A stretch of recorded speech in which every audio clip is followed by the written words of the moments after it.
ओम शांति। 25 मई 2023 की साकार मुरली से होमवर्क। आज की मुरली से हम लक्ष्य लेंगे श्रेष्ठ श्रेष्ठ बनने के लिए, अर्थात शिवालय में ऊंच पद पाने के लिए बाप की श्रीमत पर चलने का पुरुषार्थ करेंगे। आज बाबा की श्रीमत है। बाबा ने कहा श्रीमत पर चलने से तुम श्रेष्ठ बनेंगे और स्वर्ग के लायक बनेंगे। पहली श्रीमत है, अपने दिल दर्पण में देखो, किसी के नाम रूप में तो नहीं फंसे हुए, केवल बाप के नाम रूप में बुद्धि रहे। ये बाप की श्रीमत है। अपनी चेकिंग करनी है कि कहीं भी लगाव, झुकाव, टकराव, अभाव ये तो नहीं है। आज सूक्ष्म में ये चेक करेंगे। दूसरी श्रीमत है, अपने एम ऑब्जेक्ट को सदा स्मृति में रखना है। हमारा वर्षा ही है, डीटी सॉवरेंटी। तो ये आज चेकिंग करेंगे, लक्ष्य कहाँ तक स्मृति में रहता है। तीसरी श्रीमत आज की मुरली में है कि तुम्हें श्रीमत पर चलकर लक्ष्मी नारायण जैसा बनना है। तो इस श्रीमत के लिए बाबा ने अटेंशन दिया कि तुम्हें तूफानों की परवाह नहीं करनी है। कहने का भाव ये है कि तूफानों से खबरदार रहना है। ऐसा कुछ कर्म नहीं करना या बाप को फारकती नहीं देना, ट्रेटर नहीं बनना। इस श्रीमत को आज सारा दिन अटेंशन में रखेंगे। दूसरी श्रीमत आज की मुरली में है बलि चढ़ना। बाबा ने कहा तुम संगम पर बाप पर बलि चढ़ते हो तो बाप तुम्हें ट्रस्टी बना देगा, बाप तुम्हारा ममत्व मिटा देगा। इसलिए आज अपनी चेकिंग करनी है। जो भी हमारे पास सब कुछ है, देह सहित जो कुछ भी है, आज श्रीमत है बलि चढ़ा दो।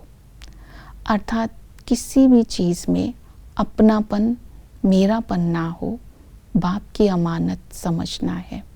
तो ये आज अपने अंदर चेकिंग करनी है।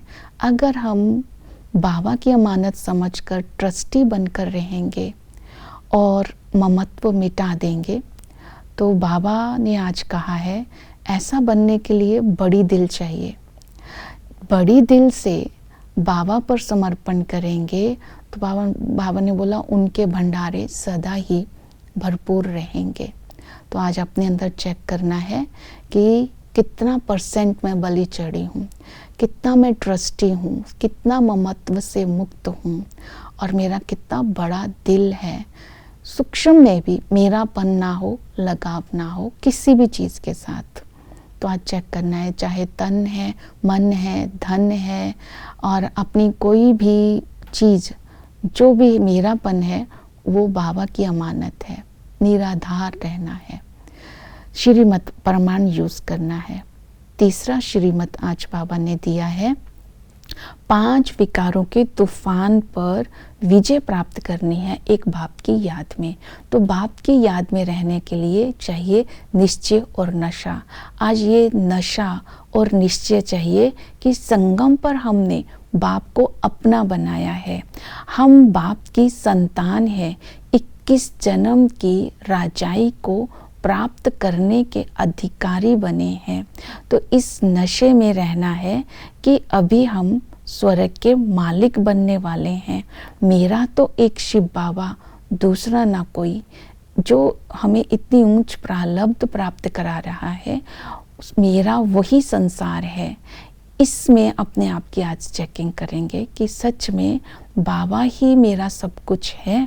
ये निश्चय और नशा है तो अपने आप ही माया के तूफानों से हम मुक्त होते जाएंगे। दूसरा याद की विधि बताई, यथार्थ पहचान, स्वयं की यथार्थ पहचान, घर की और वर्षे की। स्वयं की ये बाबा ने कहा कि संगम पर हमें स्मृति आई है कि हम आत्मा है, शरीर से अलग है। आत्मा को शरीर से डिटैच कर स्वधर्म में स्थित होकर बाप को याद करना है, घर को याद करना है और वर्षे को याद करना है। मैं आत्मा अब जा रही हूँ स्वीट होम में, फिर हम स्वीट राजधानी में वापस आएंगे। ये स्मृति में रहने से भी बाबा की याद रहेगी। तो ये याद से हम विकारों के तूफानों से मुक्त होते जाएंगे। एक और विधि बताई है विकारों के तूफानों से मुक्त होने के लिए अपने कर्मों को श्रेष्ठ बनाना है। जब कोई भी हम कर्म करते हैं तो बाबा की याद में करते हैं, बाबा को साथी बनाकर करते हैं, तो हमारा हर कर्म योग युक्त होगा, युक्ति युक्त होगा, राज युक्त होगा।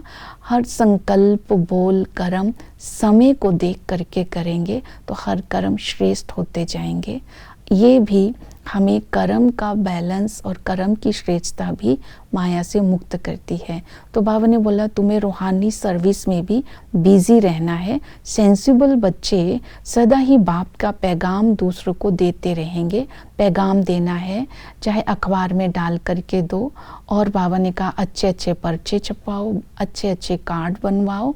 और पैगाम में क्या देना है कि जब तप यज्ञ से बाबा भगवान की प्राप्ति नहीं होती है। तीर्थ स्थानों पर जाकर के ये बातें बतानी है और ये भी बताना है कि रूहानी यात्रा और जिस्मानी यात्रा में क्या अंतर होता है। ये भी बताना है कि मरने के बाद जो दिया जलाते हैं तो संगम पर बाप स्वयं आकर के हमारी आत्मा की जोत जगा रहे हैं। ये समझाना है कि हम सबका पिता एक ही है, जिसे शिव बाबा कहते हैं।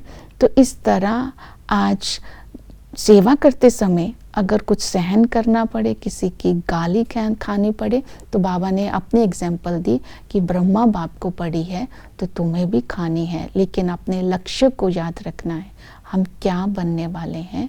तो इन स्मृतियों को स्मृति में रखते हुए हम श्रेष्ठ बनते जाएंगे और शिवालय में ऊंच पद पाने के लायक बनेंगे।